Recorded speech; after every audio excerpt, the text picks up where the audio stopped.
La première ministre de l'Alberta a annoncé cette semaine que son gouvernement agira à titre de promoteur d'un projet d'éléoduc vers l'ouest. Selon Danielle Smith, les échecs répétés de ces projets au fil des ans dissuadent le secteur privé de sauter à bord du wagon. Avec nous ce soir, Martha Hall-Findlay, directrice de l'École de politique publique de l'Université de Calgary. Madame Hall-Findlay, bonsoir. Bonsoir, M. Filion. Est-ce que vous avez tendance à être d'accord avec Mme Smith quand elle dit que l'échec des projets passés comme Northern Gateway, EnergyS, rend plutôt les entreprises très prudentes en ce moment, même repousse les entreprises privées? Oui, mais je dirais aussi qu'il y a beaucoup de leçons qu'on a apprises avec les échecs, particulièrement avec les communautés autochtones. Alors, avec ces leçons, on a beaucoup de projets maintenant, à travers, ça fait presque 20 ans, la dernière fois qu'on a essayé Northern Gateway. On a beaucoup de projets maintenant qui ont des communautés autochtones qui participent avec le projet, qui participent comme investisseurs, comme vraiment partenaires. Mm-hmm. Et avec ces leçons qu'on a appris et avec ces projets, maintenant, on voit beaucoup de succès. Je crois que les investisseurs vont être encore plus positifs. Ouais. Mais il y a des autres choses qui sont encore un petit peu difficiles. Il y a par exemple le plafond d'émissions, et ça, c'est le gouvernement fédéral. Il y a le plafond d'émissions trop sévère. Il faut comprendre, pour rappeler que l'Alberta a déjà un plafond d'émissions, pas nécessairement aussi sévère, mais c'est une place où le fédéral peut travailler avec l'Alberta. Il y a aussi, on ne peut pas avoir des pétroliers sur le côte nord-ouest, mais honnêtement, on a beaucoup de trafic de pétroliers partout, le côte ouest, le côte est.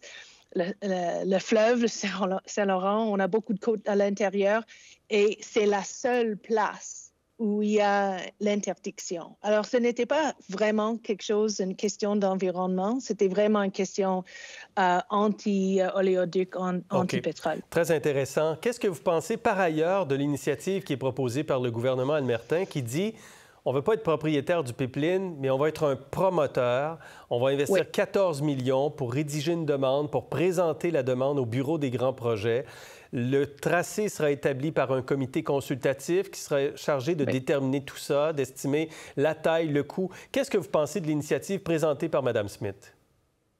Je crois que c'est une bonne initiative. On a eu besoin du province commencer à être le promoteur, mais la première ministre et même le premier ministre du Canada, le ministre des Ressources naturelles, tout le monde, on est tous d'accord que ça doit être un projet qui est appuyé par le secteur privé.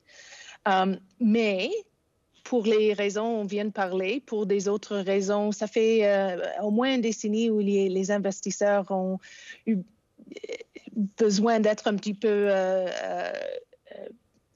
stimulés. Oui, merci. Alors, on a besoin de trouver les opportunités pour donner un petit peu plus de confort aux investisseurs, aux producteurs, parce qu'on ne peut pas avoir un oléoduc sans avoir des producteurs qui vont le remplir. Mais finalement, on sait que notre oléoduc serait très, très bon pour l'économie canadienne, pas seulement l'Alberta, mais l'ensemble du pays. Ça prend des investisseurs privés. Ça prendrait le gouvernement de la Colombie-Britannique aussi. David Eby a dit qu'il n'était pas vraiment d'accord avec le projet actuel. Les communautés autochtones, bon, est-ce qu'elles sont favorables ou défavorables? Ça reste encore à être discuté, bien sûr. Ça ne sera pas simple d'aller rapidement, très certainement, avec un projet et de le faire accepter puis de commencer sa construction. Qu'est-ce que vous en pensez, Mme Hall-Findlay? Non, pas simple du tout. Mais comme j'ai dit, on a appris beaucoup de leçons avant, avec particulièrement avec les communautés autochtones. On va voir certainement, ils vont voir des communautés qui ne sont pas nécessairement en faveur, mais même le Northern Gateway, la première fois, il y avait beaucoup de communautés autochtones qui ont été d'accord, qui appuyaient le projet et qui ont été franchement un petit peu frustrés quand le gouvernement fédéral l'a laissé passer. Alors, on verra. On a appris beaucoup. On a vu beaucoup de succès maintenant avec, à travers les ans, avec des projets avec les communautés autochtones. Il faut dire aussi avec le premier ministre Eby, la Constitution fédérale, la section, c'est moi comme avocate, mais on a besoin d'en parler, oui. La section 92-10A donne la juridiction pour l'infrastructure qui traverse les provinces. Et donc les frontières entre les provinces. Les frontières entre les provinces. Si ça traverse les frontières, c'est complètement la juridiction fédérale. La première fois, avec la première ministre Christy Clark, on verra, elle a demandé des conditions, mais la différence était qu'on avait un gouvernement fédéral qui ne voulait pas le poursuivre. Oui. Et là, ça a changé avec M. Carney. Fédérale, je crois que peut-être ça a changé. Alors, pour le premier ministre Eby, pour moi, j'aimerais bien voir un gouvernement fédéral qui comprend ce que la Constitution nous a donné comme des divisions et de les respecter. En terminant, Mme Hall-Findlay, la première ministre Danielle Smith sera à Montréal dans les prochains jours. Et lundi, elle va prononcer un discours devant la Chambre de commerce du Montréal métropolitain pour réfléchir aux opportunités de collaboration entre le Québec et l'Alberta.